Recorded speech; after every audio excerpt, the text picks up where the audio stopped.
ગૌચરના કારણે નિયમ નતા થઈ શકતા।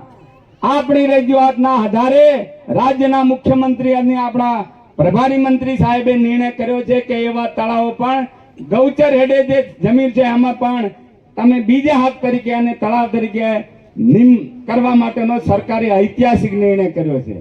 જે તળાવો હજી નર્મદા પાઇપલાઇન થી જોડાવાના બાકી છે, સાંભળી લેજો, નર્મદા પાઇપલાઇન થી જોડાવાના બાકી છે, આયોજનમાં નથી આયા, એના માટેની ફાઇલ હું તૈયાર કરી રહ્યો છું અને એ તળાવો પણ આગામી સમયમાં આયોજનમાં આવે આપણો પ્રયત્ન છે। તો રોડ, રસ્તા, પાણી, આરોગ્ય, શિક્ષણ, આ વિસ્તારના નાના મોટા 54 સમાજ, એ 54 સમાજ માણસ માત્ર ને માનવ માત્ર ને જે લાગુ પડે છે એ બધા જ પ્રશ્નો સરકાર ઉકેલી રહી છે।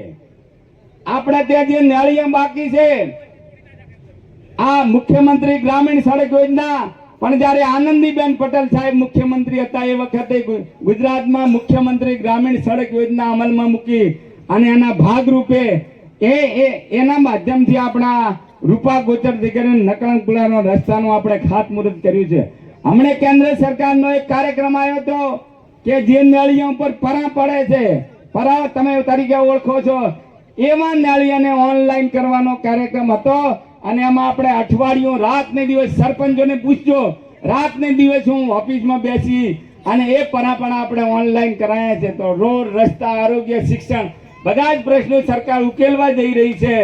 ત્યારે આપણા જે લક્ષ્ય છે, ટૂંકમાં વાત કરું છું કે મને પણ 62 વર્ષ થયા અને આપણો એ સંકલ્પ છે, મેં મક્કમ નિર્ધાર કર્યો છે કે જીવતા મરતા આ વિસ્તારનો પાણીનો પ્રશ્ન ઉકેલવો આ મારો સંકલ્પ છે। અને મિત્રો, જે ધરતી ઉપર આપણે જન્મ લીધો છે, જે ધરતીનો આપણે ધાવણ ધાયા છે, જે ધરતીનું આપણે ધન ગાધું છે, એ ધરતી માતા કાયમી લીલી રહે। આ ધરતી માતાના સંતાનો પાણી વગર મુશ્કેલી ના અનુભવે, આ પરિસ્થિતિનું નિર્માણ કરવું એ આપણા સૌનો ને સરકારનો સંકલ્પ છે। આપણો એ સંકલ્પ છે કે દિયોદર વિધાનસભા મત વિસ્તારને ગુજરાતના અગ્રીમ હરોળના વિધાનસભા તરીકે એનો વિકાસ કરવો। તો પાણી અને વિકાસ આ બધું કામ કરવું હશે તો નાણાં જોઈશે કે નહીં જોઈએ? લક્ષ્મીજી વગર કોઈ કામ થાય છે? ઘરે દિયોદરની બજારમાં જવું હોય તો ઘરે ચાવી માંગવી પડે છે કે લાવો ચાવી, 1000 રૂપિયા જોઈએ છે। તો આટલા કરોડો રૂપિયાના કામ કરવા હોય તો એના માટે ગ્રાન્ટ જોઈશે, પૈસા જોઈશે। તો એ પૈસા તો સરકાર પાસે છે અને જે આ સામે ઉમેદવારો લડે છે એ તો એના ગામમાં કે એના વાહમાં લાખ રૂપિયાના પ્યોર બ્લોકે મને પાસે માગે છે ને એ કહે છે કે અમે આ બધું કરી નાખવાના, સિરિયસ થવાનો છે। મને તમે કહો મિત્રો, આ ચૂંટણી એ કોઈ વ્યક્તિગત હિસાબ ચૂકતે કરવા માટેની ચૂંટણી નથી। આ ચૂંટણી કોઈ જાતિવાદ માટેની ચૂંટણી નથી। આ ચૂંટણી એ સરકાર પાસેથી આપણે વિકાસના કામો પૂરા કરવા માટેની ચૂંટણી છે અને સરકાર પાસે જ્યારે કામ લાવવું હોય, જેના પાસેથી નાણાં લેવા હોય એના પાસે હારી રાખવી પડે કે ના રાખવી પડે? કેમ તમે કોઈના પાસે ઉછીના લેવા જો, વ્યાજે લેવા જો કે ભાઈબંધી લેવા જો તો આમ ધોકો લઈને ચમ ના લે તો થાય? એ તો હારી રાખવી પડે અને સરકાર પૂરી રીતે તૈયાર છે। હું આપને કહેવા માંગુ છું, પાર્લામેન્ટરી બોર્ડની બેઠક હતી, એમાં આપણા પ્રભારી મંત્રી પણ હાજર હતા, પ્રમુખ સાહેબ પણ હાજર હતા, મુખ્યમંત્રી, ડેપ્યુટી મુખ્યમંત્રી, પ્રદેશ અધ્યક્ષ CR પાટીલ સાહેબ અને ગુજરાતના 17-18 મોવડીઓ હાજર હતા અને આપણા વિસ્તારના પ્રશ્નોની ચર્ચા થઈ છે અને મુખ્યમંત્રીએ કીધું છે કે જે કામ બાકી હશે એ સરકાર કરી નાખશે। પણ મને પ્રદેશ અધ્યક્ષે એક વાત કરી, વાત મારે તમને કરવી છે। પ્રદેશ અધ્યક્ષે મને કીધું કે કેસાજી આટલું બધું કામ છે જે બાકી છે સરકાર કરવા તૈયાર છે।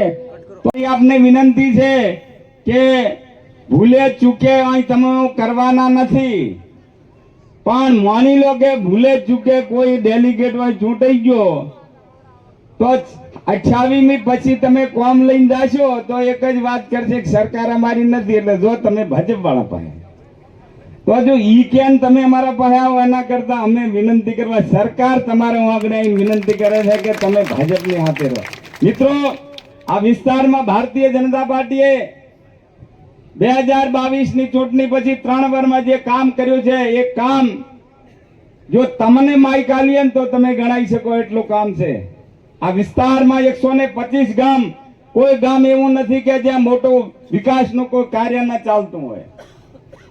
આપણા વિસ્તારની શાળાઓમાં, કોઈ પણ ગામડાની મોટી શાળામાં, પ્રાથમિક શાળાઓમાં જાઓ તો દરવાજામાં તમે પ્રવેશો ને તમને એમ લાગે કે આ ગામડાની શાળા છે કે ગાંધીનગરની શાળા છે. એવી અદ્યતન શાળાઓ, પ્રાથમિક અને માધ્યમિક શાળાઓમાં જે ખૂટતી બધી જ ભૌતિક સુવિધાઓ સરકાર પૂરી કરી રહી છે.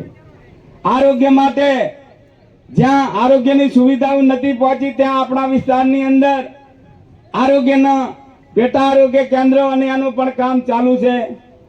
રોડ રસ્તા, અહીં તમે આ કોતરવાડાને મારે વાત કરવી છે કે કોતરવાડાને ભારતીય જનતા પાર્ટીએ શું નથી આપ્યું. હું પહેલી વખત તારે સામૂહિક આરોગ્ય કેન્દ્ર શંકરભાઈ હતા ને આપણે આલ્યું છે કે નથી આલ્યું?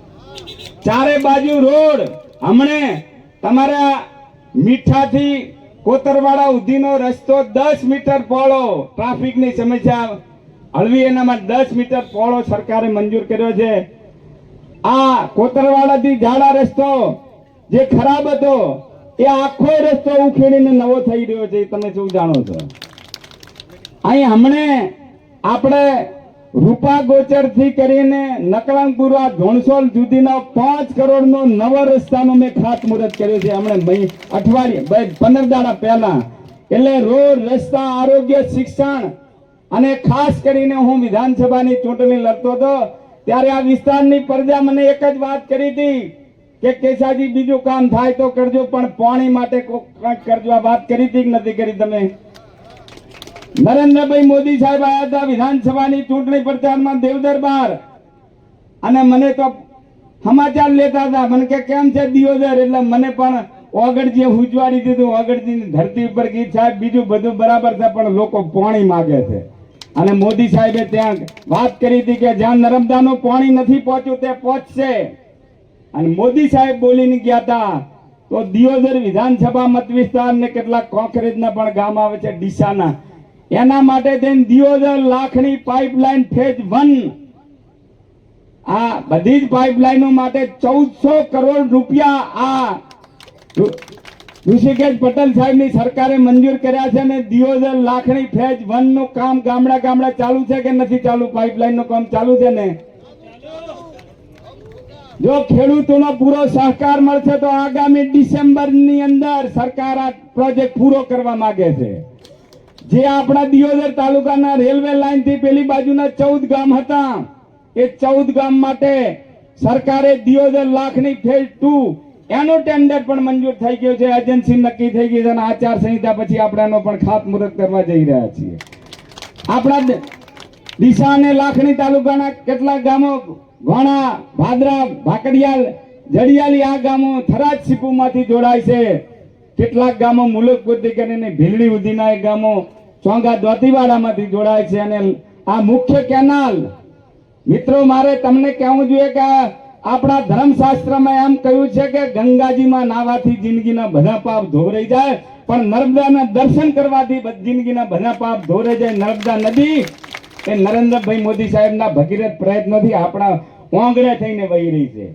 આ મુખ્ય કેનાલથી જે આથમણા ભાગમાં દિયોદર તાલુકાના 6-7 ગામ આવે છે કે જે કમાન્ડમાં આવવા જોઈતા હતા પણ ઊંચાણના કારણે કમાન્ડમાં નથી આવી શક્યા. એના માટે સરકારે 100 કરોડની નવી યોજના મંજૂર કરી છે. ત્યારે દિયોદર વિધાનસભા મત વિસ્તારમાં આવતા 125 ગામોમાં તળાવોમાં પાણી પહોંચે એનું આયોજન સરકારે કરી લીધું, જેનું કામ તમારી નજર સામે ચાલી રહ્યું છે. જે તળાવો નર્મદા યોજનાથી જોડાય છે એ તળાવ સાફ કરવાનું લોકલ ગ્રાન્ટ, ધારાસભ્યની ગ્રાન્ટ, લોક ભાગીદારીથી અને સંસ્થાઓની ભાગીદારીથી આપણા બધા જ તળાવો ચોખ્ખા થાય, એની પાળ વ્યવસ્થિત થાય, એના માટેનું કાર્ય ગામડે ગામડે ચાલી રહ્યું છે. અને આગામી ડિસેમ્બર સુધી બધા જ તળાવોને આપણા ચોખ્ખા કરીને ઊંડા કરી દેવાનો આપણો નિર્ધાર છે. વજ્ર ઝાડ ઉપર જાય, જોબુના ઝાડ ઉપરથી જોબુડો લાવે, બે ભેગા થઈને જોબુ ખોય, ખૂબ મેઠા જોબુ. એક દિવસ મગરને આમ થયું કે લાવો થોડોક જોબુ મગરી હારું ઘરે લઈ જાઉં, આપણે લઈ જશે ને છેડે પહોંચીને. એટલે મગરીને પણ એમ થયું કે લાવો હું થોડોક જોબુ ઘરે લઈ જાઉં. એ મગરી હારું જોબુ લઈ ગયો. મગરીએ જોબુ ગાધા એને ખૂબ મેઠા લાગ્યા. એટલે એને મગરને કીધું, એને વિચાર કર્યો કે આ જોબુ આમાં બેઠા છે તો આ રોજ જોબુ ખાનાર વોદરાનું કાળદું ચેવું બેઠું હશે. એટલે એણે કીધું કે મારે વોદરાનું કાળદું ખાવું છે. મગરે કીધું કે મારો ભાઈબંધ છે એવું ના થઈ શકે, પણ તમને ખબર છે ને રાજ સ્ત્રી અઠ ને બાળ અઠ ત્રણ હાથ હોય છે. એટલે એ અઠ આગળ મગરને ઝૂકવું પડ્યું કે હારો તાર કાલમાં વોદરાને લઈને આવ્યો. બીજા દિવસે મગર વોદરા પાસે ગયો અને વાત કરી કે ભાઈબંધ તમારા મારું કોમ કરવાનું છે. પેલો કે બોલો. તો કે મારે ઘેર તમારી ભાભી મગરી એમ કીધું છે કે તમારા ભાઈબંધને મારા સુધી લાવો, હું એના દર્શન ના કરું તો હું ખાવાની નથી, એટલે તમારે મગરી પાસે આવવું પડશે. એટલે વોદરો બિચારો ભોળવાઈ ગયો અને મગરના પીઠ ઉપર બેસીને દરિયામાં ગયો. જ્યાં મગરી રહેતી વચ્ચોવચ્ચ દરિયામાં જો મગરી રહેતી હતી અહીંયા, અને અહીંયા જ્યાં પછી મગરે ફોડ પાડ્યો કે બીજું કોઈ કામ નથી પણ આ મગરીને તારું કાળજું ખાવું છે. એટલે પેલા વિચાર કર્યો કે જોર કરવા જો તો મેળાવશે. એટલે એને બુદ્ધિ વાપરીને કીધું ભલા આદમી ત્યાં પહેલી વાત ચમ ના કરી.